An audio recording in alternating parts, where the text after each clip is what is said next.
and I like to cook them somewhat slow. It's a typical evening for Dave and David. Prepping for a Friday family dinner, Dave's daughter, David, and the dogs. It's like a couple old married people. And this morning he's pretty much back to his old self. It's a relationship 9 years running.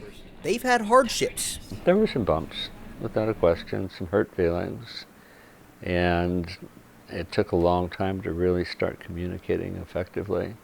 We're still working on it. But their situation is not uncommon. Keeps me warm. She keeps me warm. Gay culture is more publicized than ever before. Homosexuality in music. Well, I sustained a minor mouth injury. Don't worry, I'm going to take care of everything. Let me just get my insurance. Primetime TV shows. We have a runner! He's getting away! And now in major American sports. Nice play by Collins. Come back here. Dave and David can't get married, but they say if they could, it could mean a few more rights.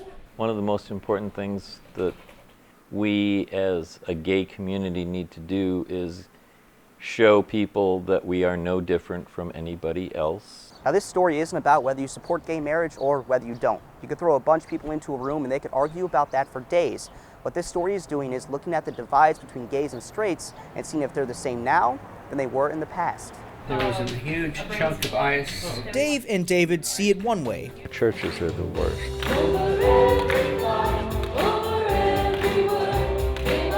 This is one of the largest church dividing issues of our time. Minister Tim Carson sees it another. For our congregation, we have a very open view towards persons of other sexual orientations. Originally, when I got back here, they were all thumbs down on gay couples coming to their churches or anything like this, but quite a number of the churches have opened up. We were going to talk to homosexuals today.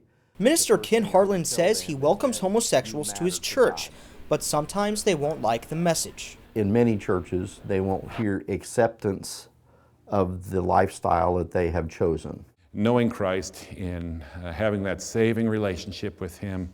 Minister Mark Coomer finds a middle ground. He says the Bible sees homosexuality as against God's will, but he says that shouldn't keep gay people out of the pews. Acceptance doesn't necessarily mean approval of behavior. You might accept, embrace the person, love them as a person, but not approve of their behavior. You know, there's a saying in Christianity, love the sinner, hate the sin. Those persons in the LGBT community are afraid because there is a huge legacy in the church of abuse and an ostracizing of persons in that community. Lines of the past could make someone think homosexuality and Christianity will not mix. And now, it seems those lines may be melting away.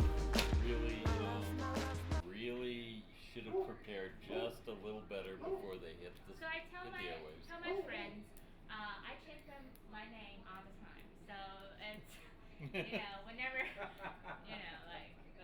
I mean, that's okay. High school there, I randomly picked one. And then it turns out, you know that already? Or no? I didn't know you randomly, you're just like, oh, Yeah. And then